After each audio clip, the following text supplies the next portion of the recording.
Before you spend any more time trying to strengthen your muscles to improve drop foot, I would consider taking a step back and looking at the nerve health and improving nerve health instead. The nerve is what controls the ankle muscles in your calf to help lift your foot. And if you're not looking at improving nerve health, you're going to miss the boat. And so I've been guilty of this. I've seen patients do this before, is that we're trying to strengthen our ankle muscles, but in fact, we should be looking at the nerve health. So today I'm going to go over the exact protocol that I use that actually moves the nerve and improves the nerve health from start to finish, from starting in your back all the way down to your foot, to give your nerve the best shot possible to healing. And so before we spend any more time trying to strengthen, let me show you the exact protocol that I use to help improve my drop foot, which I had from a disc herniation, and also my patient's drop foot, and that could be from sciatica or back surgeries or whatever that may be. But I'm going to show you the exact protocol that I used. I'm going to show you reps, sets, how often you should do it, and how to do it, and so you can improve your drop foot not only now but for the long term.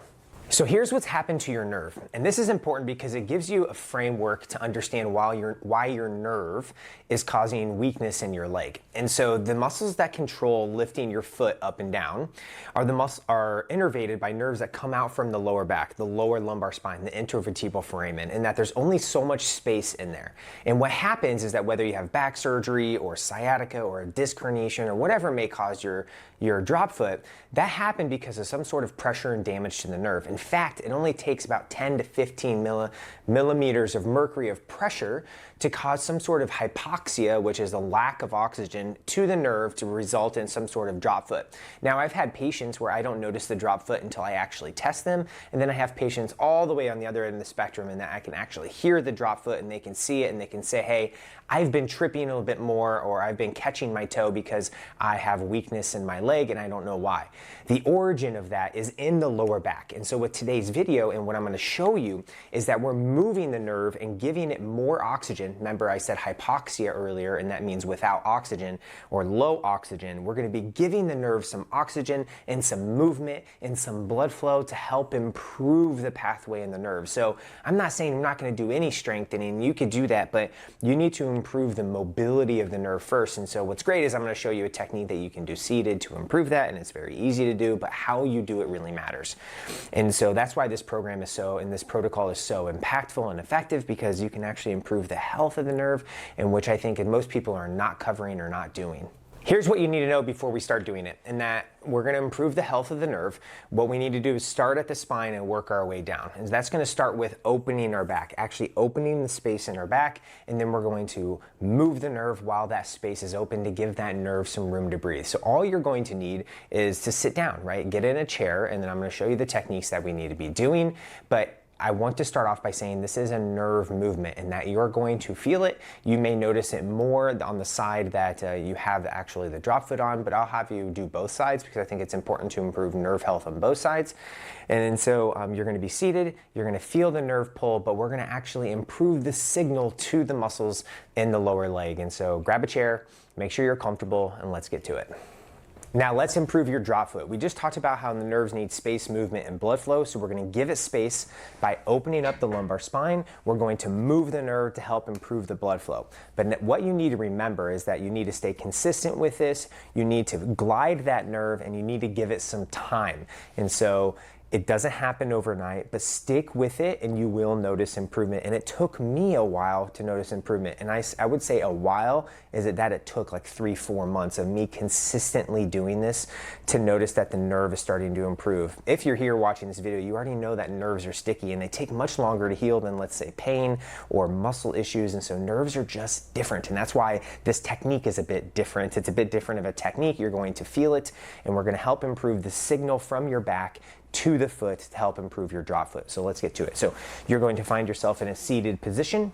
You're going to round out your neck. You're going to round out your upper back, round out the lower back, and then you're going to kick a leg out, point your toes down, and then as your head is up, toes up, head down, toes down, head up, toes up. And I'm maintaining the roundedness of my upper back and lower back to help open up the space, but head up, toes up, head down, toes down, head up, toes up, head down, toes down. And I'm just kicking my leg out as far as I can. And so sometimes that's here, whatever you could do, it doesn't matter. So head down, toes down, head up, toes up, head down, toes down, head up, toes up. A little secret hack here is what you just saw is that I'm going to do both sides. So with my patients, I recommend that you go head up, toes up, head down, toes down. That'd be 1 rep. You're going to do that 20 times on each side at least once a day. Twice a day is great. Head down, toes down, head up, toes up, head down, toes down, head up, toes up. I want you to hear my voice as you're going through this. You're like, oh, I was thinking about Michael. Head up, or head down, toes down, head up, toes up, head down, toes down, head up, toes up. And now the first few reps you do it, you may feel it a lot. You may feel a lot of pulling in the leg, glute, lower back. I know I do. And then as you loosen up, you're going to be able to go further and further down in that head down, toes down, head up, toes up, head down, toes down, head up, toes up. So once or twice a day, both sides. That's a little bit of a hack there. Head down, toes down, head up, toes up. You're going to be doing this for a while, so just integrate it with your normal daily activities. And what's great is that you could sit and do it. So do the heads up, toes up. That's called a nerve slider or nerve glider. You're actually moving the nerve from the back all the way down to the foot to give your nerves some health and blood flow to help start healing. But nerves take a while to heal. So if you don't feel it or if you don't notice improvement right away, but that's okay. Just stick with it. I promise you it will improve. Now you're going to be doing that. You're going to feel it. And if you really start to like nerve glides and how they feel, you can check out my book, Revision Sciatica. I go over lots of nerve glide exercises because it's important to activate the nerve and feel the health of the nerve and really feel it start to improve. But if you feel that exercise, let me know. I definitely want to know if you feel it. I want to know if you can tell that it's making a difference. But these nerve slider techniques are for sure a majority part of the protocol that I give my clients to help improve drop foot. And then after this, you can really go over the whatever exercise that you want to do to help improve your ankle muscles. It could be as simple as moving your toes up and down. This is not against gravity. And so on the side, you can go up and down, and then you can follow it up with going up and down against gravity and just see if you can do that. And then if that gets better, you can do some heel or toe walking as well. But some sort of exercise after you do the nerve glides to help improve the strength in the ankle. And so, but before you do all the strengthening, you need to be doing these nerve glides, and they're often missed. Let me know what you think. Let me know if that makes sense. And I want to know if you guys can start noticing some improvement. So stay consistent, stay persistent, 20 to 30 reps once or twice a day for a long time. And let me know if that really starts to help you. So as always, guys, stay healthy, keep moving, and take care of those nerves.